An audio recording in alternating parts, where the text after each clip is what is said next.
ಏನೂ ಕ್ಲೂ ಇರಲಿಲ್ಲ. ಅಂದರೆ ಅವರು ಗಂಡ ಹೆಂಡತಿ ಮಗು ಆ ಹೋಟೆಲ್ಗೆ ರೆಸಾರ್ಟ್ಗೆ ಬಂದು ಉಳ್ಕೊಂಡಿದ್ದಾರೆ. ಮತ್ತೆ ಅವ್ರದ್ದು ಒಂದು ವೆಹಿಕಲ್ ಇದೆ, ಆ ವೆಹಿಕಲ್ ನಂಬರ್ ಗೊತ್ತಿತ್ತು ಬಿಟ್ರೆ ಯಾರು ಬಂದ್ರು, ಯಾಕೆ ಅವರನ್ನ ಕರ್ಕೊಂಡು ಹೋದ್ರು, ಏನು ಅನ್ನುವಂಥದ್ದು ಪ್ರಾರಂಭದಲ್ಲಿ ಏನೂ ಮಾಹಿತಿ ಇಲ್ದಿರುವಂಥ ಸಂದರ್ಭದಲ್ಲಿ ಆ ಕೇಸನ್ನ ನಾವು ಪಿಕ್ ಮಾಡಿ ಕೊನೆಯ ಹಂತದವರೆಗೆ ತಗೊಂಡು ಹೋಗಿದ್ದು. ವಿಜಯಪುರಕ್ಕೆ ಹೋದಾಗ್ಲೂ ಕೂಡ ಅಲ್ಲಿ ನಮಗೆ ಗೊತ್ತಾಗಿದ್ದು ಬರೀ ಅಕ್ಯೂಸ್ಡ್ಗಳು ಮಾತ್ರ ಸಿಕ್ಕರು. ಅಂದ್ರೆ 4 ಜನ ಇಲ್ಲಿಂದ ಕಿಡ್ನಾಪ್ ಮಾಡ್ಕೊಂಡು ಹೋಗಿದಾರಲ್ಲ ಅವ್ರು ಮಾತ್ರ ಸಿಕ್ಕಿದ್ರು. ಕಿಡ್ನಾಪ್ ಮಾಡ್ಕೊಂಡು ಹೋದಂತ ವಿಕ್ಟಿಮ್ಗಳನ್ನ ಎಲ್ಲಿಟ್ಟಿದ್ದಾರೆ ಅಂತ ಗೊತ್ತಾಗಿರ್ಲಿಲ್ಲ. ಮತ್ತೆ ಆಯಮ್ಮನ ಪುಸ್ಲಾಯಿಸ್ಕೊಂಡು ಚಾಮರಾಜನಗರಕ್ಕೆ ಕರ್ಕೊಂಡು ಬಂದು ಇಲ್ಲಿ ಆ ಮಗುನ ಅವಳ ಕಡೆಯಿಂದ ಎತ್ಕೊಂಡು ಹೋಗಿ, ಇಲ್ಲ ನಾನು 1-2 ದಿನ ಇವಳಿಗೂ ಪರಿಚಯ ಆಯ್ತಲ್ಲ, ಬರ್ತಾಳೆ ಅನ್ನುವಂಥ ನಂಬಿಕೆನಲ್ಲಿ ಮಗುನ ಅವಳಿಗೆ ಕೊಟ್ಬಿಟ್ಲು. ಆ ಮಗುನ ಕರ್ಕೊಂಡು ಈ ಹೆಣ್ಮಗಳು ಹೊರಟೋಗ್ಬಿಟ್ಲು, ವಾಪಸ್ ಬರಲೇ ಇಲ್ಲ. ಚಾಮರಾಜನಗರ ಇದರಲ್ಲಿ ಒಂದು CC ಕ್ಯಾಮರಾದಲ್ಲಿ ಅವಳ ಫೋಟೋ ಒಂದು ಸಿಕ್ಕಿತ್ತು. ಆ ಫೋಟೋದ ಮೇಲೆ ಅವಳು ಮಂಡ್ಯಕ್ಕೆ ಸಂಬಂಧಪಟ್ಟವಳು ಅಂತ ಒಂದು ಮಾಹಿತಿ ಸಿಕ್ಕದನ್ನ, ಅವೆರಡು ಮಾಹಿತಿಯನ್ನ ಇಟ್ಕೊಂಡು ಪೂರ್ತಿ ಹುಡುಕಾಟ ನಡೆಸಿ ಕೊನೆಗೆ ಆ ಮಗುವನ್ನ ಪತ್ತೆ ಹಚ್ಚಿದ್ವಿ. ಅದನ್ನ ನಾವು ತುಂಬಾ ತೀರಾ ಡೀಪ್ ಆಗಿ ಇನ್ವೆಸ್ಟಿಗೇಷನ್ ಮಾಡಿದಾಗ ಗೋವಾದಲ್ಲಿ ಅದು ವ್ಯವಸ್ಥಿತವಾಗಿ ಒಂದು ಜಾಲನೆ ಇರುತ್ತೆ. ಅವ್ರು ಆವಾಗ ನಮ್ಮ ಬೆನ್ ಬೀಳ್ತಾರೆ, ಇವರು ಇಲ್ಲಿದ್ರೆ ಇವರಿಂದ ನಮಗೆ ಬಹಳ ಸಮಸ್ಯೆ ಆಗುತ್ತೆ ಅಂತ ಅಂದ್ಬಿಟ್ಟು. ಸೊ ಆವಾಗ ನಾವು ಅದನ್ನ ಟೆಕ್ನಿಕಲ್ ಆಗಿ ನೋಡಿ ಇನ್ವೆಸ್ಟಿಗೇಷನ್ ಮಾಡಿ ಯಾವ ಇದರಿಂದ ಅದು ಪೂರೈಕೆ ಆಗಿದೆ ಅಂತ ನೋಡಿ ಅದನ್ನ ಸಾಲ್ವ್ ಮಾಡೋದು ನಮಗೆ ಬಹಳ ಒಂದು ಪ್ರೌಡ್ ಮೂಮೆಂಟ್ ಅಂತ ಅನ್ಸುತ್ತೆ. ಈ ಘಟನೆಗೆ ಏನ್ ಕಾರಣ, ಯಾರಿಂದ ತಪ್ಪಾಗಿದೆ ಅಂದಾಗ ಡೆಫಿನೆಟ್ಲಿ ಯಾರೇ ಸುಳ್ಳು ಹೇಳೋದು ಪ್ರಪಂಚದಲ್ಲಿ ನಮ್ಮ ಅಂತರ್ ಸಾಕ್ಷಿ ಏನಿದೆಯಲ್ಲ, ಮನಸ್ಸಾಕ್ಷಿ, ಅದು ಸುಳ್ಳು ಹೇಳಲ್ಲ. ಅದು ಹೇಳುತ್ತೆ ಯಾವಾಗ ನಿನ್ನಿಂದ ತಪ್ಪಾಗಿದೆ ಅಂತ. ಅಂತ ಭಿನ್ನಾಭಿಪ್ರಾಯಗಳು ಬರ್ತವೆ ಅಂದ್ರೂ ಕೂಡ that is most valuable points ಅನ್ನ ಒಳಗೊಂಡೇ ಭಿನ್ನಾಭಿಪ್ರಾಯಗಳಿರ್ತವೆ. ಇವತ್ತು ಅವರು ಒಟ್ಟಿಗೆ ಇರ್ತಾರೆ, ಒಳ್ಳೆ ಸಂಬಂಧದಲ್ಲಿ ಇರ್ತಾರೆ, ಅವರು ಆಲ್ಮೋಸ್ಟ್ ಅಲ್ಲಿ ಮದುವೆ ಆಗ್ಬೇಕು ಅನ್ನೋ ಹಂತಕ್ಕೆ ಹೋಗಿದ್ದು ಬ್ರೇಕಪ್ ಆಗ್ಬಿಡ್ತಾರೆ. ಕೆಲವರು ಮದುವೆ ಆದ 1 ವಾರ ತಿಂಗಳಲ್ಲಿ ಮದುವೆ ಡೈವರ್ಸ್ ತಗೋತಾರೆ, ವರ್ಷ ಆದ್ಮೇಲೆ ತಗೋತಾರೆ. ಸೊ ಇದು ಮೇನ್ಲಿ ನನ್ನ ಪ್ರಕಾರ ಏನಂತಂದ್ರೆ this is nothing but clash of ಈಗೋ. ಪೊಲೀಸ್ನವರು ಮುಖ್ಯವಾಗಿ ಮಾಡೋದು ಅವರು ಲಾ ಎನ್ಫೋರ್ಸ್ಮೆಂಟ್ ಮಾಡ್ಬೇಕಾಗಿರೋದ್ರಿಂದ ಎಲ್ಲ ಕೆಲಸಗಳು ಬೇಡ ಬೇಡ ಅಂತ ಹೇಳೋವೇನೆ. ಅಂದ್ರೆ ನೀವು ಇಲ್ಲಿ ಈ ರೋಡು ನಾವು ಕ್ಲೋಸ್ ಮಾಡಿದೀವಿ, ಇಲ್ಲಿ ಹೋಗ್ಬೇಡಿ ಆಯ್ತಾ, ಇಂಥದ್ದು ತಲೆಗೆ ಹೆಲ್ಮೆಟ್ ಹಾಕ್ಬೇಕು, ಹೆಲ್ಮೆಟ್ ಇಲ್ದೇನೆ ಓಡಾಡ್ಬೇಡಿ, ಬೆಲ್ಟ್ ಹಾಕ್ಬೇಕು, ಬೆಲ್ಟ್ ಇಲ್ದೆ ಅಂದ್ರೆ ಸಾಮಾನ್ಯವಾಗಿ ಯಾವುದನ್ನ ಅವರು ತಮ್ಮ ಫ್ರೀಡಮ್ ಅಂತ ಅನ್ಕೊಂಡಿರ್ತಾರಲ್ಲ ಅಂತದಕ್ಕೆ ನಾವು ಕರ್ಟೈಲ್ ಮಾಡ್ತಾ ಇರ್ತೀವಿ. ಹೌದು. ಈಗ ಅವ್ರ ಸಮಸ್ಯೆ ಕೇಳಿದ ತಕ್ಷಣ ಆಯ್ತು ಇದನ್ನ ಮಾಡ್ತೀನಿ, ಪರಿಹಾರ ಮಾಡ್ಕೊಡ್ತೀನಿ ಅಂತಂದ್ರೆ ಅವ್ರಿಗೆ ಸಮಾಧಾನ ಆಗಲ್ಲ.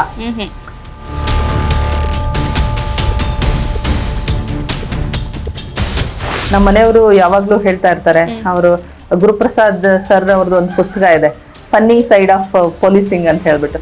ಆ ತರದ ಘಟನೆಗಳನ್ನ ನೀನು ಕೂಡ ಬರ್ದಿಡು ಅನ್ನುವಂತ ಸಜೆಷನ್ ಅನ್ನು ಯಾವಾಗ್ಲೂ ಹೇಳ್ತಿರ್ತಾರೆ.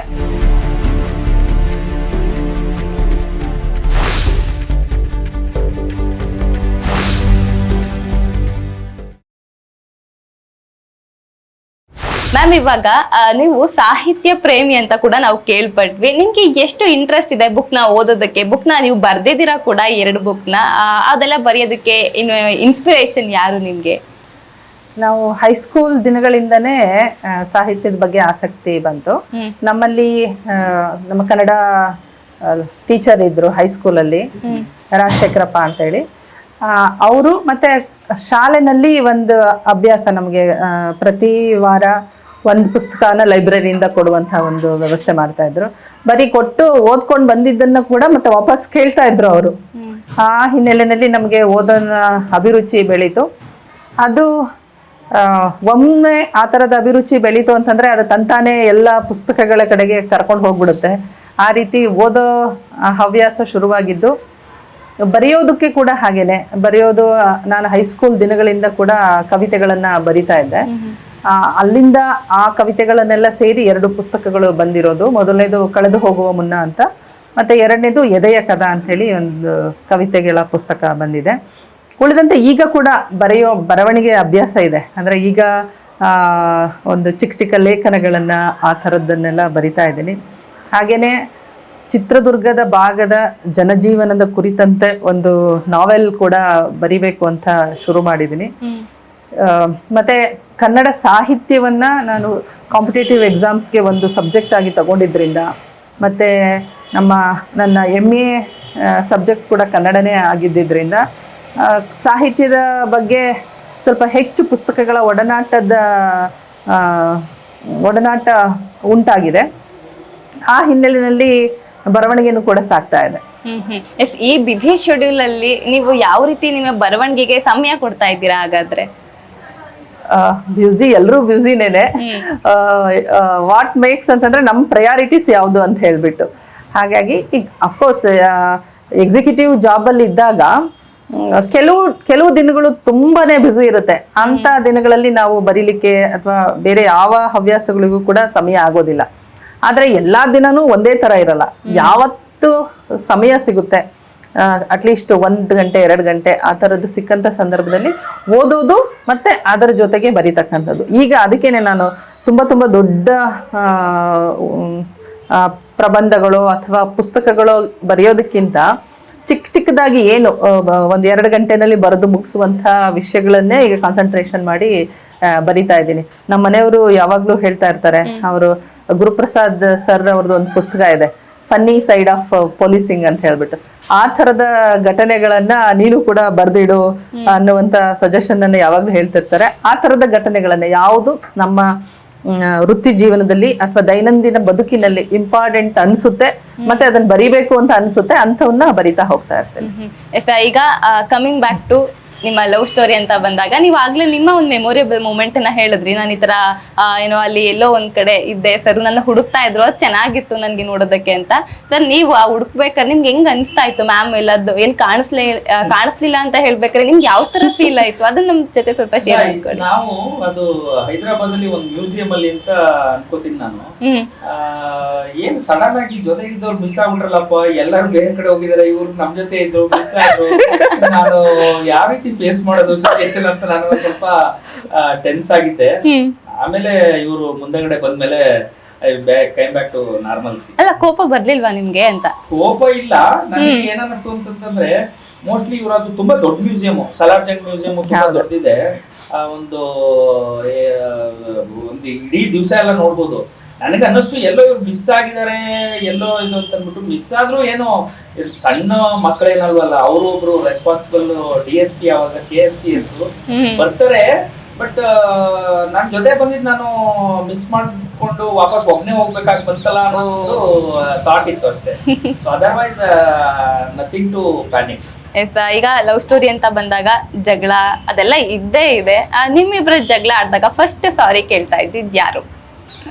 ನೋಡಿ, ಇದು ಬಹಳ ಪ್ರಮುಖದ್ದು. ಏನು ಅಂತಂತಂದ್ರೆ ಕಪಲ್ಸ್ ಅಂತಂದಾಗ ಕೆಲವೊಂದು ವಿಷಯಾಧಾರಿತ ಭಿನ್ನಾಭಿಪ್ರಾಯಗಳು ಬಂದೇ ಬರುತ್ತೆ. ನಾವೇ ಯಾವಾಗ್ಲೂ ಒಟ್ಟಿಗೆ ಇರ್ತೀವಿ, ಭಿನ್ನಾಭಿಪ್ರಾಯ ಬರೋದೇ ಇಲ್ಲ ಅಂತ ಹೇಳ್ತು ಅಂತಂದ್ರೆ ಅದು ಬಹಳ ಉತ್ಪ್ರೇಕ್ಷೆ ಮಾತು ಅಂತ ನಾನು ಭಾವಿಸ್ತೀನಿ. ಆತರ ಬಂದಾಗ ನಾವು ಆ ಟೈಮ್ ಬಿಟ್ಟು, ಆ ಟೈಮಲ್ಲಿ ಸ್ವಲ್ಪ ಸೈಲೆಂಟ್ ಆಗಿದ್ದು ಆಮೇಲೆ ನಾವು ಪುನರ್ಮನನ ಮಾಡ್ಕೋಬೇಕು ಘಟನೆನ. ಈ ಘಟನೆಗೆ ಏನ್ ಕಾರಣ, ಯಾರಿಂದ ತಪ್ಪಾಗಿದೆ ಅಂದಾಗ ಡೆಫಿನೆಟ್ಲಿ ಯಾರೇ ಸುಳ್ಳು ಹೇಳೋದು ಪ್ರಪಂಚದಲ್ಲಿ ನಮ್ಮ ಅಂತರ್ ಸಾಕ್ಷಿ ಏನಿದೆಯಲ್ಲ, ಮನಸ್ಸಾಕ್ಷಿ, ಅದು ಸುಳ್ಳು ಹೇಳಲ್ಲ. ಅದು ಹೇಳುತ್ತೆ ಯಾವಾಗ ನಿನ್ನಿಂದ ತಪ್ಪಾಗಿದೆ ಅಂತ. ಆತರ ಸಿಚುಯೇಷನ್ಸ್ ಯಾವುದೇ ಬಂದ್ರು ನಾನು ಮನಪೂರ್ವಕವಾಗಿ ನನ್ನಿಂದ ತಪ್ಪಾದಾಗ ನಾನು ಕ್ಷಮೆ ಯಾಚನೆ ಮಾಡಿದ್ದೀನಿ. ಅದರಲ್ಲಿ ಎರಡನೇ ಮಾತು. ತುಂಬಾ ಲಕ್ಕಿ.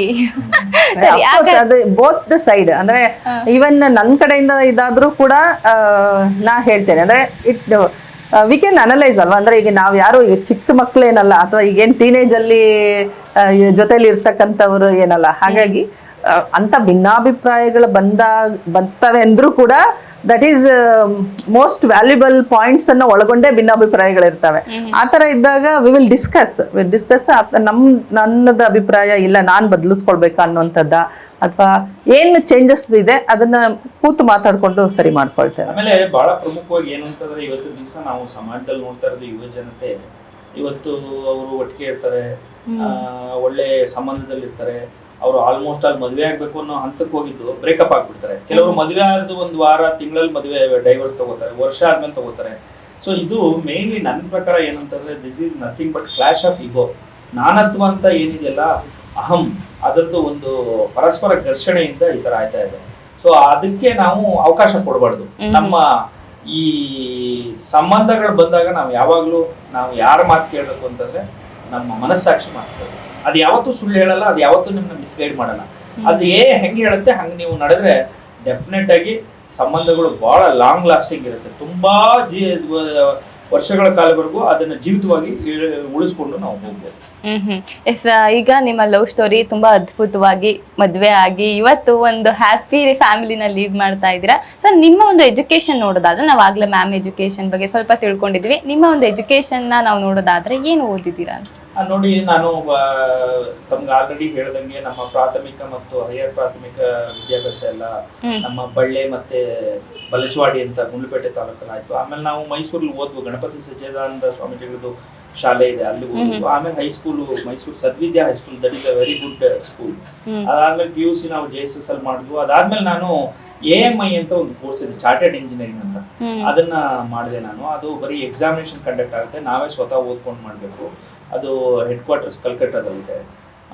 ಆಮೇಲೆ ನಾನು ಅದ್ರ ಜೊತೆ BSc ಎಲೆಕ್ಟ್ರಾನಿಕ್ಸ್ ಮಾಡಿದೆ. ಅದಾದಮೇಲೆ ನಾನು ಕಾಂಪಿಟೇಟಿವ್ ಎಕ್ಸಾಮಿನೇಷನ್ ತಗೋಬೇಕು ಅಂತ ಆದಮೇಲೆ ನಾನು ಡೆಲ್ಲಿಗೆ ಹೋಗಿ ಕಾಂಪಿಟೇಟಿವ್ ಎಕ್ಸಾಮಿನೇಷನ್ ತೊಗೊಂಡು ಅದೆಲ್ಲ ಆದಮೇಲೆ ಅಲ್ಲೇ ಡೆಲ್ಲಿನಲ್ಲಿ ಕೋಚಿಂಗ್ ಮಾಡ್ತಾ ಇದ್ದೆ. ಅಲ್ಲಿಂದ ಬಂದಾದ್ಮೇಲೆ ನನಗನ್ನಿಸ್ತು, ನಾನು ಆಲ್ರೆಡಿ ಕೋಚಿಂಗ್ ಮಾಡಿ 5 ವರ್ಷ ತುಂಬ ಜನಕ್ಕೆ ನಾನು ಒಂದು ಏನು ವಿದ್ಯೆ ಕಲ್ತಿದ್ದೆ ಅದನ್ನು ಭಾಳ ಜನಕ್ಕೆ ನಾನು ದಾರಿ ಎರೆದಿದ್ದೀನಿ. ಅದಕ್ಕೆ ಒಂದು ಅಥೆಂಟಿಕೇಶನ್ ಆಗಿ ಒಂದು ಇರಬೇಕು. ಇವಾಗ ನಿಮ್ಮಲ್ಲಿ ಬಹಳಷ್ಟು ನಾಲೆಡ್ಜ್ ಇರ್ಬೋದು, ಬಟ್ ಒಂದು ಯಾವ್ದಾದ್ರು ಒಂದು ಸಂಸ್ಥೆ ಅದನ್ನ ರೆಕಗ್ನೈಸ್ ಮಾಡೋರ್ಗು ಅದಕ್ಕೆ ಅಥೆಂಟಿಸಿಟಿ ಬರಲ್ಲ. ಇದಕ್ಕೆ ಏನಂತಾರೆ ಹೇಳ್ತಾರೆ ಅಂತಂದ್ರೆ, ಮಿಶೆಲ್ ಫೂಕೋ ಅಂತ ಒಬ್ಬ ದಾರ್ಶನಿಕ ಇದ್ದಾನೆ, ಅವನ ಭಾಷೆನಲ್ಲಿ ಹೇಳೋದು ಅಂತಂದ್ರೆ ಇದಕ್ಕೆ ಡಿಸ್ಕೋರ್ಸ್ ಥಿಯರಿ ಅಂತ ಹೇಳ್ತಾರೆ. ಯಾರಿಗೆ ಒಂದು ಏನಾದ್ರು ಇದ್ದಾಗ ಸಮಾಜದಲ್ಲಿ ಕೆಲವೊಂದು ಸಂಸ್ಥೆಗಳು ಅದಕ್ಕೆ ಮನ್ನಣೆ ಕೊಡಬೇಕು. ಸೊ ಆ ತರ ಒಂದು ತಗೊಳ್ಳದೇನೆ ಅದಕ್ಕೆ ಯಾರು, ಇವಾಗ ಪಬ್ಲಿಕ್ ಅಡ್ಮಿನಿಸ್ಟ್ರೇಷನ್ ನನಗೆ ತುಂಬಾ ನಾಲೆಡ್ಜ್ ಇದೆ ಅಂದ್ರೆ ಯಾರು ಒಪ್ಕೊಳ್ಳಲ್ಲ. ಸೊ ಅದಕ್ಕೆ ನಾನು ಕೆಲ್ಸಕ್ಕೆ ಸೇರಾದ್ಮೇಲೆ ಬೆಳಗಾಮಲ್ಲಿ ಇದ್ದಾಗ, ನಾನು ಪ್ರೊಫೆಷನಲ್ ಇದ್ದಾಗ ಕರ್ನಾಟಕ ಸ್ಟೇಟ್ ಓಪನ್ ಯೂನಿವರ್ಸಿಟಿನಲ್ಲಿ MA ಮಾಡಿದೆ. MA ಮಾಡಾದ್ಮೇಲೆ ನನಗೆ ಮತ್ತೆ ಮೈಸೂರು ಸಿಟಿ ಒಂದು ಕಸ ವಿಲೇವಾರಿ ಬಹಳ ಅವೈಜ್ಞಾನಿಕವಾಗಿ ನಡೀತಾ ಇದೆ ಅಂತ ಅನಿಸ್ತು. ಅದ್ರ ಜೊತೆಗೆ ನಮ್ಮ ಶ್ರೀಮತಿಯವರು ಆಲ್ರೆಡಿ ಡಾಕ್ಟರೇಟ್ ಮಾಡ್ತಾ ಇದ್ರು. ಸೊ ಇವರು ಡಾಕ್ಟರೇಟ್ ಮಾಡ್ತಾ ಇದಾರೆ ಅಂತ ಇವರಿಂದ ಪ್ರೇರಣೆ ಪಡೆದು ನಾನು ಮೈಸೂರು ಯೂನಿವರ್ಸಿಟಿ ಎಂಟ್ರೆನ್ಸ್ ಎಕ್ಸಾಮಿನೇಷನ್ ಬರೆದು PhDಗೆ ಸೆಲೆಕ್ಷನ್ ಆದೆ. ನನ್ನ guide Shri doctor HN Nagendra ಅಂತ, ಅವರು school of architecture and planning ಅಲ್ಲಿ ಪ್ರೊಫೆಸರ್ ಆಗಿದ್ದಾರೆ. ಅವ್ರ ಕೆಳಗಡೆ ನಾನು ಮೈಸೂರು ಯೂನಿವರ್ಸಿಟಿ ಕಸ ವಿಲೇವಾರಿ ವ್ಯವಸ್ಥೆನ ಹೇಗೆ ವೈಜ್ಞಾನಿಕವಾಗಿ ನಾವು ಇನ್ನೂ ಸುಧಾರಣೆ ಮಾಡ್ಬೋದು ಅನ್ನೋದ್ರ ಬಗ್ಗೆ PhD ಮಾಡಿ ಈಗ ಒಂದು 2 ತಿಂಗಳಿಂದಗಡೆ ನನಗೆ PhD ಆಯಿತು. ಸೊ ಇದಲ್ಲದೆ ನಾನು ಮುಂದಕ್ಕೆ ಈ ನನ್ನ ಒಂದು ಕಾಂಪಿಟೇಟಿವ್ ಎಕ್ಸಾಮಿನೇಷನ್ ಏನು ನಾವು ಅಂದ್ಕೊಂಡಿದ್ದೀವಿ, ಜೊತೆಗೆ ಜೀವನಾಧಾರಿತ ಏನು ಅನುಭವಗಳಾಗಿದೆಯಲ್ಲ ಇದನ್ನೆಲ್ಲ ಸೇರಿಸಿ ಒಂದು ಪುಸ್ತಕ ಬರೀಬೇಕು ಅಂದ್ಕೊಂಡಿದ್ದೀವಿ. ಬಟ್ ನಮ್ಗೆ ಏನಾಗ್ಬಿಡುತ್ತೆ ಅಂತಂತಂದ್ರೆ, ಈ ಕೆಲಸದಲ್ಲಿರೋದಕ್ಕೆ ಅದರಲ್ಲೂ ಯೂನಿಫಾರ್ಮ್ ಡಿಪಾರ್ಟ್ಮೆಂಟ್ ಕೆಲಸದವ್ರಿಗೂ ಬೇರೆ ಗೌರ್ಮೆಂಟ್ ಕೆಲಸದವ್ರಿಗೂ ಬಹಳ ಪ್ರಮುಖವಾದ ವ್ಯತ್ಯಾಸ ಏನು ಅಂತಂದ್ರೆ, ನಮಗೆ ಯಾವಾಗ ಎಮರ್ಜೆನ್ಸಿ ತುರ್ತು ಸನ್ನಿವೇಶಗಳು ಬರುತ್ತೆ ಅಂತ ನಮ್ಗೆ ಗೊತ್ತಿರಲ್ಲ. ಬಂದಾಗ ನಾವು ಇಮಿಡಿಯೇಟ್ ಆಗಿ ರೆಡಿಯಾಗಿ ಆ ಕಾಲ್ನ ನಾವು ತಗೋಬೇಕಾಗುತ್ತೆ. ಸೊ ಹಾಗಾಗಿ ಸ್ವಲ್ಪ ನಮಗೆ ಬೇರೆಯವರು ಗೌರ್ಮೆಂಟ್ ಎಂಪ್ಲಾಯೀಸ್ಗಿಂತ ನಮಗೆ ಒಂದು ಸ್ವಲ್ಪ ಸ್ಟ್ರೆಸ್ಸು ಜಾಸ್ತಿ ಇರುತ್ತೆ.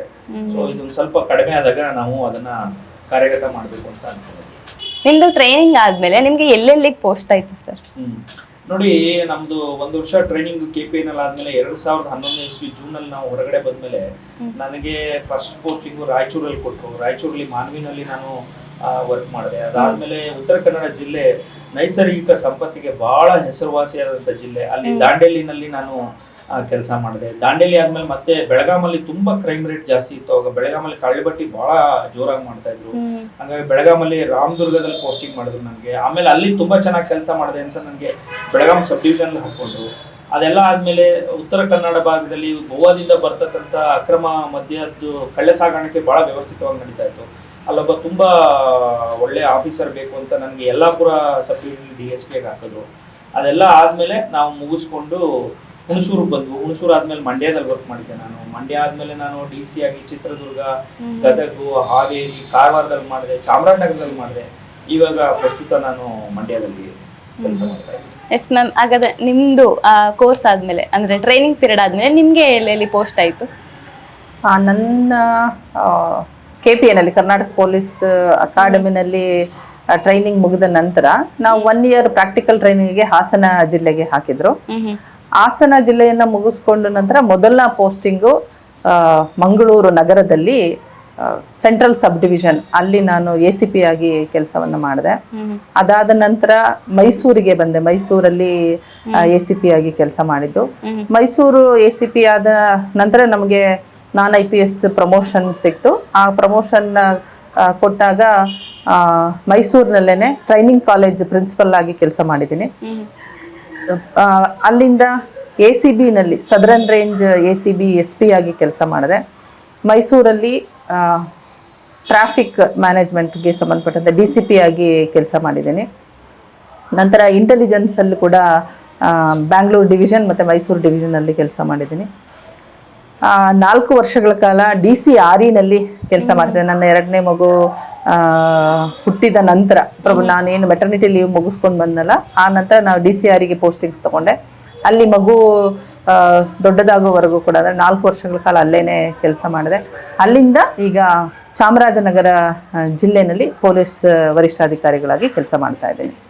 ಎಸ್, ಈ ಒಂದು ಇನ್ ಬಿಟ್ವೀನ್ ಅಲ್ಲಿ ನಿಮ್ಗೆ ಯಾವ್ದಾದ್ರು ಕೇಸ್ನ ಸಾಲ್ವ್ ತುಂಬಾ ಕೇಸ್ಗಳನ್ನ ನೀವು ಸಾಲ್ವ್ ಮಾಡಿರ್ತೀರಾ. ನಿಮ್ಗೆ ಯಾವ್ದಾದ್ರು ಮನಸ್ಸಿಗೆ ಹತ್ರವಾಗಿರುವಂತದ್ದು ಅಥವಾ ಮನಸ್ಸಿಗೆ ತುಂಬಾ ಬೇಜಾರಾಗಿರುವಂತ ಕೇಸ್ನ ನೀವು ನೋಡೋದಾದ್ರೆ ಯಾವ ಕೇಸ್ ನಿಮ್ಗೆ ತುಂಬಾ ಹತ್ರ ಆಗಿರುವಂತದ್ದು?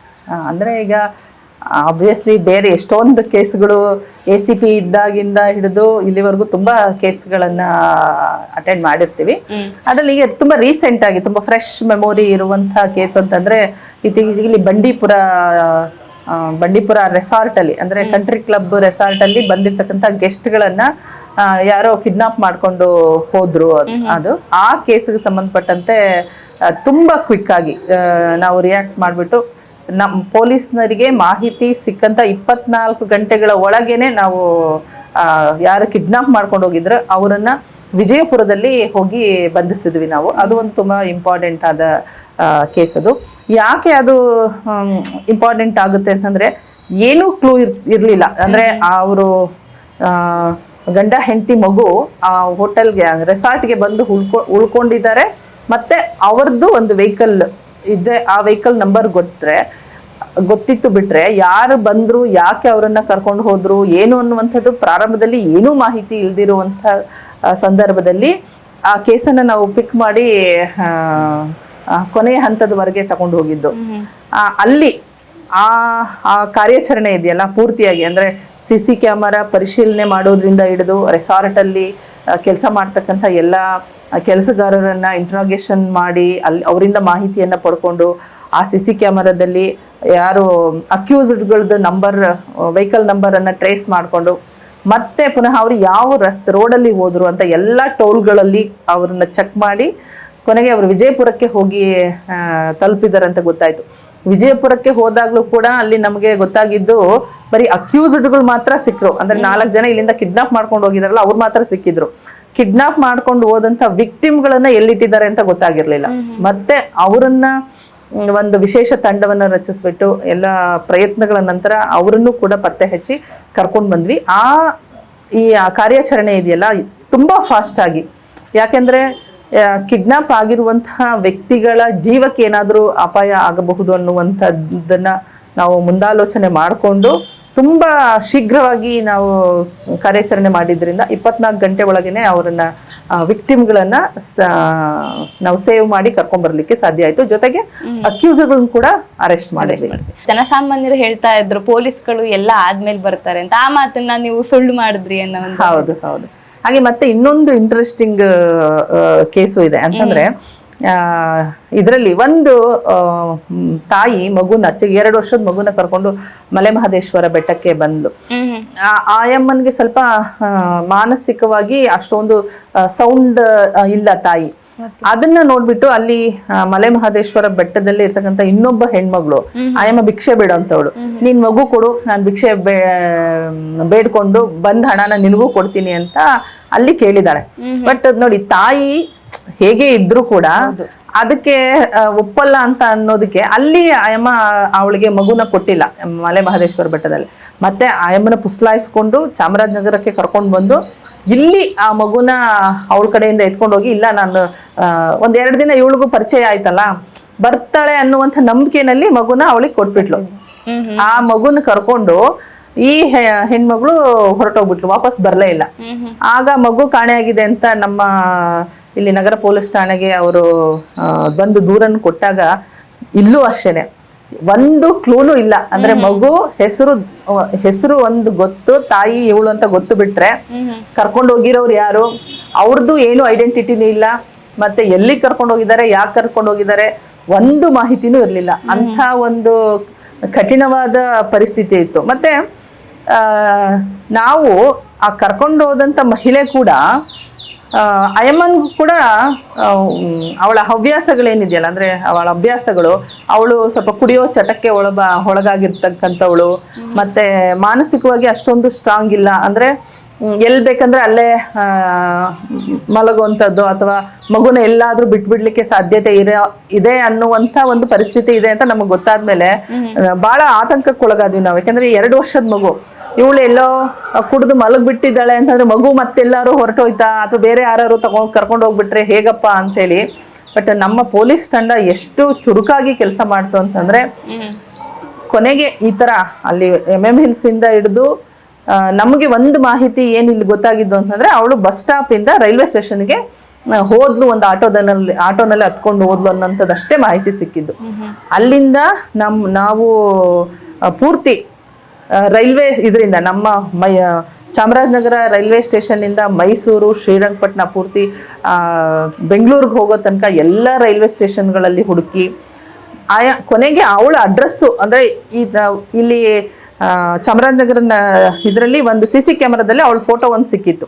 ಆ ಫೋಟೋದ ಮೇಲೆ ಅವಳು ಮಂಡ್ಯಕ್ಕೆ ಸಂಬಂಧಪಟ್ಟವಳು ಅಂತ ಒಂದು ಮಾಹಿತಿ ಸಿಕ್ಕದನ್ನ, ಅವೆರಡು ಮಾಹಿತಿಯನ್ನ ಇಟ್ಕೊಂಡು ಪೂರ್ತಿ ಹುಡುಕಾಟ ನಡೆಸಿ ಕೊನೆಗೆ ಆ ಮಗುವನ್ನ ಪತ್ತೆ ಹಚ್ಚಿ ತಂದೆ ತಾಯಿಗಳಿಗೆ ಕೊಡುವಂತ ವ್ಯವಸ್ಥೆ ಮಾಡಿದ್ದು. ಅದು ಒಂದು ತುಂಬಾ ಒಳ್ಳೆ ಕಾರ್ಯಾಚರಣೆ, ಮತ್ತೆ ತುಂಬಾ ಆತ್ಮತೃಪ್ತಿಯನ್ನ ಕೊಟ್ಟಂಥದ್ದು. ಅಂದ್ರೆ 2 ವರ್ಷದ ಮಗುನ ವಾಪಸ್ ಸೇಫ್ ಆಗಿ ಅವ್ರ ಪೇರೆಂಟ್ಸ್ಗಳ ಕಡೆ ತಲುಪಿಸಿದಂತ ಕೆಲಸ ಇದೆಯಲ್ಲ, ಅದೊಂದು ಒಳ್ಳೆ ಕೆಲಸ ಅಂತ, ತುಂಬಾ ಪ್ರೌಡ್ ಮೂಮೆಂಟ್ ಅಂತ ಅನ್ಸುತ್ತೆ. ಸರ್, ನಿಮ್ಗೆ ಈ ರೀತಿಯಾಗಿ ಯಾವ್ದಾದ್ರು ಕೇಸ್ ನಿಮ್ಗೆ ಹತ್ತಿರ ಆಗುವಂತದ್ದು ಅಥವಾ ಈ ಕೇಸ್ ನ ನೀವು ಸಾಲ್ವ್ ಮಾಡೋದಕ್ಕೆ ತುಂಬಾ ಎಫರ್ಟ್ ಹಾಕಿರುವಂತ ಆ ತರ ಏನಾದ್ರು ಇಷ್ಟು ವರ್ಷದ ಎಕ್ಸ್ಪೀರಿಯನ್ಸ್ ಅಲ್ಲಿ? ನೋಡಿ, ಬೆಳಗಾಮಲ್ಲಿ ನಾವು ಮಾಡ್ಬೇಕಾದಾಗ ಏನು ಅಂತಂದ್ರೆ ಅಲ್ಲಿ ತುಂಬಾ ಇದು ಏನು ಗೋವಾದಿಂದ ಕಳ್ಳ ಮದ್ಯಗಳನ್ನ ವಿತೌಟ್ ಪರ್ಮಿಟ್ ತಗೊಂಡ್ಬಂದು ಮಾಡ್ತಕ್ಕಂಥದ್ದು ಇತ್ತು. ಅಂತ ಒಂದು ಪ್ರಕರಣದಲ್ಲಿ ನಾವು ಅದ್ರ ಜಾಡಿ ಹಿಡಿದು ಹೋದಾಗ ಅದು ನೆಕ್ಸ್ಟ್ ಕಾರವಾರಕ್ಕೆ ಶಿಫ್ಟ್ ಆಗುತ್ತೆ. ಅದೇನು ಅಂತಂತಂದ್ರೆ ಒಳಗಡೆ ಎಲ್ಲ ಮದ್ಯ ತುಂಬಿ ಮೇಲ್ಗಡೆ ಸೌದೆಗಳನ್ನ ತುಂಬಿಕೊಂಡು ಹಾಕೊಂಡು ತಗೊಂಡ್ಬಂದಿರ್ತಾರೆ. ಅದನ್ನ ನಾವು ತುಂಬಾ ತೀರಾ ಡೀಪ್ ಆಗಿ ಇನ್ವೆಸ್ಟಿಗೇಷನ್ ಮಾಡಿದಾಗ ಗೋವಾದಲ್ಲಿ ಅದು ವ್ಯವಸ್ಥಿತವಾಗಿ ಒಂದು ಜಾಲನೆ ಇರುತ್ತೆ. ಅವ್ರು ಆವಾಗ ನಮ್ಮ ಬೆನ್ ಬೀಳ್ತಾರೆ, ಇವರು ಇಲ್ಲಿದ್ರೆ ಇವರಿಂದ ನಮಗೆ ಬಹಳ ಸಮಸ್ಯೆ ಆಗುತ್ತೆ ಅಂತ ಅಂದ್ಬಿಟ್ಟು. ಸೊ ಆವಾಗ ನಾವು ಅದನ್ನ ಟೆಕ್ನಿಕಲ್ ಆಗಿ ನೋಡಿ ಇನ್ವೆಸ್ಟಿಗೇಷನ್ ಮಾಡಿ ಯಾವ ಇದರಿಂದ ಅದು ಪೂರೈಕೆ ಆಗಿದೆ ಅಂತ ನೋಡಿ ಅದನ್ನ ಸಾಲ್ವ್ ಮಾಡೋದು ನಮ್ಗೆ ಬಹಳ ಒಂದು ಪ್ರೌಡ್ ಮೂಮೆಂಟ್ ಅಂತ ಅನ್ಸುತ್ತೆ. ಎಸ್, ಹಾಗಾದ್ರೆ ಇತ್ತೀಚಿನ ದಿನಗಳಲ್ಲಿ ಜನಸಾಮಾನ್ಯರ ಮನಸ್ಸಲ್ಲಿ ಒಂದು ಬಂದ್ಬಿಟ್ಟಿದೆ, ದುಡ್ಡಿರೋರ್ಗ್ ಮಾತ್ರ ನ್ಯಾಯ ಸಿಗುತ್ತೆ, ನಮ್ಮಂತವ್ರಿಗೆಲ್ಲ ನ್ಯಾಯ ಸಿಗಲ್ಲ ಅಂತ ಅವ್ರಿಗೆ ಅವರೇ ಒಂದಷ್ಟು ಅಸಂಪ್ಷನ್ ಮಾಡ್ಕೊಂಡಿರ್ತಾರೆ. ಸರ್, ಇದ್ರ ಬಗ್ಗೆ ನೀವೇನ್ ಹೇಳ್ತೀರಾ? ನೋಡಿ, ನಾವು ಇವತ್ತವರೆಗೂ ನಮ್ಮ ಚೇಂಬರ್ಲಿ ಯಾರೇ ಒಬ್ಬ ಸಾಮಾನ್ಯ ಜನ ಬರಲಿ, ಅವ್ರಿಗೆ ನಮ್ಮ ಬಾಗಿಲು ಸದಾ ತೆರೆದಿಟ್ಟಿರುತ್ತೆ. ಅವ್ರು ಏನೇ ಒಂದು ಕಂಪ್ಲೇಂಟ್ ಕೊಟ್ಟರು ಅದ್ರ ಮೇಲೆ ನಾವು ರಿಯಾಕ್ಟ್ ಮಾಡ್ತೀವಿ. ಆಮೇಲೆ ನಮ್ಮ ಫೋನ್ ಯಾವಾಗ ಯಾವುದೇ ನಂಬರಿಂದ ಕಾಲ್ ಬಂದ್ರು ನಾವು ಅದನ್ನ ತಗೊಂಡು ಸಕಾರಾತ್ಮಕವಾಗಿ ನಾನು ಸ್ಪಂದಿಸಿದ್ದೀನಿ. ಆಮೇಲೆ ನಾನು ನೋಡಿದ್ದೀನಿ ಮೇಡಮ್ ಅವರು ಆಫೀಸಲ್ಲಿ, ಇವಾಗ ನೀವು ಚಾಮರಾಜನಗರ ಅವ್ರ ಆಫೀಸಲ್ಲಿ ಹೋಯ್ತಂದ್ರೆ ಡೈಲಿ ಒಂದು 50 ರಿಂದ 60 ಜನ ವಿಸಿಟರ್ಸ್ ಇರ್ತಾರೆ. ಕೆಲವರು ಆಫೀಸರ್ಸ್ ವಿಸಿಟರ್ಸ್ನ ಮೀಟೇ ಮಾಡಲ್ಲ. ಅಂಥದ್ರಲ್ಲಿ ನಾವು ಸಕಾರಾತ್ಮಕವಾಗಿ ಸ್ಪಂದಿಸಿ ನಾವು ಏನಿದೆ ಜನಗಳಿಗೆ ನಾವು ಅವರ ಕಂಪ್ಲೇಂಟ್ಸ್ ರೀಅಡ್ರೆಸ್ ಮಾಡ್ತಾ ಇದ್ವಿ. ಸೊ ಹಾಗಾಗಿ ಜನಗಳು ಇವಾಗ ಏನಾಗ್ಬಿಟ್ಟಿದೆ ಅಂತಂದ್ರೆ ಅವ್ರಿಗೆ ಅವರೇ ವಿಶ್ವಾಸ ಇಲ್ಲ. ಎಲ್ಲಾ ಜನಗಳ ಮನಸ್ಥಿತಿ ಹೆಂಗಿದೆ ಅಂದ್ರೆ ಒಬ್ಬ ಮಧ್ಯವರ್ತಿನ ಅವಲಂಬಿಸ್ಕೊಂಡು ಹೋದ್ರೆ ಮಾತ್ರ ಕೆಲಸ ಆಗುತ್ತೆ, ನಾನೊಬ್ನೇ ಹೋದ್ರೆ ಆಗಲ್ಲ ಅಂತ ಅವರೇ ಡಿಸೈಡ್ ಮಾಡ್ಕೊಂಡಿದ್ದಾರೆ. ಸೊ ಆ ಮಧ್ಯವರ್ತಿನ ಅವಲಂಬಿಸ್ತಕ್ಕಂಥ ಒಂದು ಮನಸ್ಥಿತಿಯಿಂದ ಅವ್ರು ಹೊರಗಡೆ ಬರ್ಬೇಕು. ಹೊರಗಡೆ ಬಂದು ನಮ್ಮ ಮಾತ್ರ ಅಂತಲ್ಲ, ನಮ್ಮ ತರನೇ ಎಲ್ಲಾ ಆಫೀಸರ್ಗಳು ಒಳ್ಳೆಯವರಿದ್ದಾರೆ ಕರ್ನಾಟಕದಲ್ಲಿ. ಅವ್ರ ಸಮಸ್ಯೆನ ಅಧಿಕಾರಿಗಳ ಮುಂದೆ ಅವರು ಏನಿದೆ ಅದನ್ನ ನೈಜವಾಗಿ ಹೇಳಿದಾಗ, ಮುಖಾಮುಖಿ ಭೇಟಿಯಾದಾಗ ಎಲ್ಲಾ ಅಧಿಕಾರಿಗಳು ಸ್ಪಂದಿಸ್ತಾರೆ. ಸೊ ಈ ಮನಸ್ಥಿತಿಯಿಂದ ಜನ ಹೊರಗಡೆ ಬರಬೇಕು ಅಂತ ನಮಗೆ ಒಂದು ಅನಿಸಿಕೆ ಇದೆ. ಮ್ಯಾಮ್, ನೀವೇನ್ ಹೇಳ್ತೀರಾ ಇದ್ರ ಬಗ್ಗೆ? ಜನಸಾಮಾನ್ಯರ ಒಂದು ಮೆಂಟಾಲಿಟಿ ಬಗ್ಗೆ, ನಾವು ಹೋದ್ರೆ ನಮಗ್ ನ್ಯಾಯ ಸಿಗೋದೇ ಇಲ್ಲ ಅಂತ ಒಂದಷ್ಟು ಯೋಚನೆ ಮಾಡಿ ಆ ಪೊಲೀಸರ ಬಗ್ಗೆ ಅವರೇ ಒಂದು ನಕಾರಾತ್ಮಕ ಯೋಚನೆಗಳನ್ನ ಮಾಡ್ಕೊಂಡಿರ್ತಾರೆ, ಅಂತವ್ರಿಗೆ ನೀವೇನ್ ಹೇಳ್ತೀರಾ? ಈಗ ಪೊಲೀಸ್ನವ್ರ ಬಗ್ಗೆ ಇದೊಂದು ಒಂಥರ ಹೊರಗಿನ ಅಭಿಪ್ರಾಯ. ಈಗ ಸಾಮಾನ್ಯವಾಗಿ ನಾನು ಯಾವುದೇ ಫಂಕ್ಷನ್ಗಳಿಗೆ ಹೋದಾಗ ಒಂದು ಪ್ರಶ್ನೆ ಕೇಳ್ತೇನೆ, ಅಂದ್ರೆ ಯಾರನ್ನಾದ್ರೂ ಕೇಳಿ ನೀವು ಪೊಲೀಸ್ ಬಗ್ಗೆ, ಅವರು ಇಲ್ಲ ಪೊಲೀಸ್ನವರು ಒಳ್ಳೆಯವರು, ತುಂಬಾ ಚೆನ್ನಾಗಿ ಕೆಲಸ ಮಾಡ್ತಾರೆ ಅನ್ನುವಂತ ಪಾಸಿಟಿವ್ ಮನೋಭಾವ ಕಡಿಮೆ. ಆಯ್ತಾ? ಅದಕ್ಕೆ ನಾನು ಫಂಕ್ಷನ್ ಎಲ್ಲ ಹೋದಾಗೆಲ್ಲ ಕೇಳುವಂಥದ್ದು, ನೀವು ನೇರವಾಗಿ ಪೊಲೀಸ್ ಸ್ಟೇಷನ್ಗೆ ಎಷ್ಟು ಜನ ಹೋಗಿದ್ದೀರಾ, ನೇರವಾಗಿ ಪೊಲೀಸ್ನವ್ರ ಜೊತೆ ಎಷ್ಟು ಜನ ಒಡನಾಟ ಮಾಡಿದೀರಾ, ಅಂದ್ರೆ ಆವಾಗ ಅವ್ರಿಗೆ ಫಸ್ಟ್ ಹ್ಯಾಂಡ್ ಇನ್ಫಾರ್ಮೇಶನ್ ಸಿಗುತ್ತೆ, ಅಥೆಂಟಿಕೇಶನ್ ಆಗಿ ಅವ್ರಿಗೆ ಹೇಳಕ್ಕಾಗುತ್ತೆ. ಆದ್ರೆ ಪೊಲೀಸ್ನವರು ಮಾಡಿರ್ತಕ್ಕಂತ 100 ಕೆಲಸ ಒಳ್ಳೇದ್ ಮಾಡಿದ್ರೆ ಅದನ್ನ ಯಾರು ಕೌಂಟ್ ಮಾಡಲ್ಲ. ಈಗ ಯಾರೋ ಒಬ್ಬ ಪೊಲೀಸು ಒಬ್ಬ ವ್ಯಕ್ತಿ ಜೊತೆಗೆ ಏನೋ ಸಂದರ್ಭದ ಒತ್ತಡದಲ್ಲಿ ಏನೋ ಸ್ವಲ್ಪ ಜೋರಾಗಿ ಹೇಳ್ದ ಅಥವಾ ಬೇರೆ ತರ ಆಯ್ತು ಅಂತಂದ್ರೆ ಆ ವ್ಯಕ್ತಿ ಅದನ್ನ 100 ಜನದ ಹತ್ರ ಹೇಳ್ಕೊಂಡ್ ಬಂದಿರ್ತಾನೆ. ಮತ್ತೆ ಈಗ ಪೊಲೀಸ್ನವ್ರದ್ದು ಕೆಲಸ ಏನಪ್ಪಾ ಅಂತಂದ್ರೆ, ಪೊಲೀಸ್ನವ್ರು ಮುಖ್ಯವಾಗಿ ಮಾಡೋದು ಅವರು ಲಾ ಎನ್ಫೋರ್ಸ್ಮೆಂಟ್ ಮಾಡ್ಬೇಕಾಗಿರೋದ್ರಿಂದ ಎಲ್ಲ ಕೆಲಸಗಳು ಬೇಡ ಬೇಡ ಅಂತ ಹೇಳೋವೇನೆ. ಅಂದ್ರೆ ನೀವು ಇಲ್ಲಿ ಈ ರೋಡ್ ನಾವು ಕ್ಲೋಸ್ ಮಾಡಿದೀವಿ, ಇಲ್ಲಿ ಹೋಗ್ಬೇಡಿ, ಆಯ್ತಾ, ಇಂಥದ್ದು ತಲೆಗೆ ಹೆಲ್ಮೆಟ್ ಹಾಕ್ಬೇಕು, ಹೆಲ್ಮೆಟ್ ಇಲ್ದೇನೆ ಓಡಾಡ್ಬೇಡಿ, ಬೆಲ್ಟ್ ಹಾಕ್ಬೇಕು, ಬೆಲ್ಟ್ ಇಲ್ದೆ ಅಂದ್ರೆ ಸಾಮಾನ್ಯವಾಗಿ ಯಾವುದನ್ನ ಅವರು ತಮ್ಮ ಫ್ರೀಡಮ್ ಅಂತ ಅನ್ಕೊಂಡಿರ್ತಾರಲ್ಲ ಅಂತದಕ್ಕೆ ನಾವು ಕರ್ಟೈಲ್ ಮಾಡ್ತಾ ಇರ್ತೀವಿ. ಹೌದು. ಆ ರೀತಿ ಇದ್ದಾಗ ಈಗ ಯಾರಿಗ್ ತಾನೇ ಇಷ್ಟ ಆಗುತ್ತೆ ಹೇಳಿ, ನೀನ್ ಅದ್ ಮಾಡ್ಬೇಡ, ನೀನ್ ಇದು ಮಾಡ್ಬೇಡ ಅಂತ ಹೇಳೋದು ಯಾರಿಗ ಇಷ್ಟ ಆಗುತ್ತೆ? ಹಾಗಾಗಿ ಒಂದು ನೆಗೆಟಿವ್ ಭಾವನೆ ಜನರಲ್ಲಿ ಪೊಲೀಸ್ನವ್ರ ಬಗ್ಗೆ ಇದೆ. ಹೌದು. ಆದ್ರೆ ಅದೆಲ್ಲ ಮಾಡ್ತಾ ಇರ್ತಕ್ಕಂಥದ್ದು ನಮ್ಮ ಒಳ್ಳೆಯದಕ್ಕೆ ಅನ್ನುವಂಥದ್ದು ಅವ್ರಿಗೆ ನಿಧಾನಕ್ಕೆ ಅರ್ಥ ಆಗುತ್ತೆ. ಆ ಹಿನ್ನೆಲೆಯಲ್ಲಿ ಆ ಒಂದು ಅಭಿಪ್ರಾಯ ಇದೆ. ಅಂದ್ರೆ ನಾವೇ ಹೋದ್ರೆ ಕೆಲಸ ಆಗಲ್ಲ ಅಥವಾ ನಮ್ಮ ಪೊಲೀಸ್ನವರು ಸರಿಯಾಗಿ ನಡ್ಕೊಳಲ್ಲ ಅಂತ ಹೇಳ್ಬಿಟ್ಟು, ಖಂಡಿತ ಆ ತರದ ಇಲ್ಲ. ಈಗ ಸಾಕಷ್ಟು ಬದಲಾವಣೆ ಆಗಿದೆ. ಪೊಲೀಸ್ ಡಿಪಾರ್ಟ್ಮೆಂಟ್ ಅಲ್ಲೇನೆ ಪೂರ್ತಿ ಜನಸ್ನೇಹಿಯಾಗಿ ಪೊಲೀಸಿಂಗ್ ಆಗ್ಬೇಕು ಅನ್ನೋ ಹಿನ್ನೆಲೆಯಲ್ಲಿ ಎಷ್ಟು ಬದಲಾವಣೆಗಳಾಗಿದೆ ಅಂತಂದ್ರೆ, ಪ್ರತಿ ಕಾನ್ಸ್ಟೇಬಲ್ಗೂ ಕೂಡ ಒಂದು ಬೀಟ್ ಅಂತ ನಾವೇನು ನಿಗದಿ ಮಾಡಿದೀವಲ್ಲ, ಆ ಬೀಟ್ ಆಫೀಸರ್ ಆಗಿ ಅವನು ಪ್ರತಿಯೊಬ್ಬರ ಜೊತೆ ಇಂಡಿವಿಜುವಲ್ ಕಾಂಟ್ಯಾಕ್ಟ್ ಅಲ್ಲಿ ಇರ್ತಾನೆ. ಅಂದ್ರೆ ಅಷ್ಟು ಜನಸ್ನೇಹಿ. ಅಂದ್ರೆ ಅವ್ರ ಬೀಟ್ ಅಲ್ಲಿ ಇರುವಂತ ಇದ್ರಲ್ಲಿ ವೃದ್ಧರು ಯಾರಿದ್ದಾರೆ, ಮಕ್ಕಳು ಯಾರಿದ್ದಾರೆ, ಅವ್ರಿಗೆ ಏನ್ ಸಮಸ್ಯೆ ಇದೆ ಅನ್ನುವಂಥದ್ದನ್ನು ಕೂಡ ಗೊತ್ತಿರೋಷ್ಟು ನಾವು ಜನರಿಗೆ ಹತ್ರ ಆಗಿದ್ದೀವಿ ಈಗ. ಮತ್ತೆ ಎಲ್ಲ ಹಂತದಲ್ಲೂ ಕೂಡ ಈವನ್ ನಮ್ಮ ಸ್ಟೇಷನ್ಸ್ ಗಳಲ್ಲಿ ಇರಬಹುದು, ಮತ್ತೆ ನಮ್ಮ ಆಫೀಸಲ್ಲಿ ಇರ್ಬೋದು, ಬರುವಂತ ಜನರನ್ನ ಖಂಡಿತವಾಗಿ ಅವ್ರಿಗೆ ಟೈಮ್ ಕೊಟ್ಬಿಟ್ಟು ಅವ್ರಿಗೇನು ಸಮಸ್ಯೆ ಇದೆಯಲ್ಲ ಅದನ್ನ ಕೇಳುವಂಥದ್ದು. ಈಗ ನಮಗ್ ಗೊತ್ತಿರುತ್ತೆ ಅವ್ರಿಗೆ ನಿಜವಾಗ್ಲೂ ಜೆನ್ಯೂನ್ ಆಗಿ ಸಮಸ್ಯೆ ಇದೆಯಾ ಇಲ್ವಾ ಅಂತ ಹೇಳ್ಬಿಟ್ಟು, ಅಥವಾ ಅದಕ್ಕೆ ಇರ್ತಕ್ಕಂಥ ಪರಿಹಾರ ಎಷ್ಟು ಅಂತ. ಈಗ ಅವ್ರ ಸಮಸ್ಯೆ ಕೇಳಿದ ತಕ್ಷಣ ಆಯ್ತು ಇದನ್ನ ಮಾಡ್ತೀನಿ, ಪರಿಹಾರ ಮಾಡ್ಕೊಡ್ತೀನಿ ಅಂತಂದ್ರೆ ಅವ್ರಿಗೆ ಸಮಾಧಾನ ಆಗಲ್ಲ. ಕೇಳಿಸ್ಕೋಬೇಕು ಫಸ್ಟ್. ಅವ್ರು ಏನು ಹೇಳಲಿಕ್ಕೆ ಅಂತ ಬಂದಿದಾರಲ್ಲ ಅಷ್ಟನ್ನು ಕೇಳಿಸ್ಕೊಂಡ್ರೆ ನಾವ್ ಏನು ಮಾಡದೇ ಇದ್ರು ಅರ್ಧ ಸಮಸ್ಯೆ ಸಾಲ್ವ್ ಆಗಿರುತ್ತೆ ಅವ್ರಿಗೆ. ಅಂದ್ರೆ ಆ ತರ ಅವರ ಅವ್ರು ದೂರನ್ನು ಹೇಳ್ತಾರೆ ಅಥವಾ ಅವ್ರ ಏನ್ ಸಮಸ್ಯೆಗಳಿಗೆ ಸಮಯ ಕೊಡುವಂತ ಕೆಲಸವನ್ನು ಕೂಡ ಈಗ ನಾವು ಮಾಡ್ತಾ ಇದ್ದೀವಿ. ಅಂದ್ರೆ ಅವರಿಗೆ ಪರಿಹಾರ ಕೊಡೋದ ಜೊತೆಗೆ ಸಮಯನೂ ಕೊಡೋದ್ರಿಂದ, ಮತ್ತೆ ಅದನ್ನ ಅವ್ರ ಸಮಸ್ಯೆಗಳನ್ನ ಕರೆಕ್ಟ್ ಆಗಿ ಕಾನೂನುಬದ್ಧವಾಗಿ ಅದನ್ನ ಪರಿಹಾರ ಮಾಡ್ಲಿಕ್ಕೂ ಕೂಡ ಪ್ರಾಮಾಣಿಕವಾಗಿ ಪ್ರಯತ್ನ ಮಾಡ್ತಾ ಇರೋದ್ರಿಂದ ಖಂಡಿತವಾಗೂ ಒಳ್ಳೆ ಪರಿಣಾಮ ಜನಗಳ ಮೇಲೆ ಬೀರಿದೆ ಅಂತ ಅನ್ಕೊಳ್ತೇನೆ. ಹಾಗಾಗಿ ಇಲ್ಲಿ ಸ್ವಲ್ಪ ಜನರಲ್ಲಿ ಆ ಭಾವನೆ ಕಡಿಮೆ ಆಗಿರಬಹುದು ಅಂತ ನನ್ನ ಭಾವ. ಇತ್ತೀಚಿನ ದಿನಗಳಲ್ಲಿ ಯೂತ್ಗಳನ್ನ ನಾವು ನೋಡೋದಾದ್ರೆ ಫ್ರೀಡಮ್ ಅಂತೇಳಿ ಜೀವನನ ಹಾಳು ಮಾಡ್ಕೊಳ್ತಾ ಇದ್ದಾರೆ. ಡ್ರಗ್ಸ್ ತಗೊಳ್ಳೋದಾಗಿರ್ಬೋದು, ಕ್ರೈಮ್ ಅದೊಂದು ಅವ್ರು ಒಂಥರ ಇನ್ವಾಲ್ವ್ ಆಗ್ತಾ ಇದ್ದಾರೆ ಇತ್ತೀಚಿನ ದಿನಗಳ ಚಟುವಟಿಕೆಗೆ.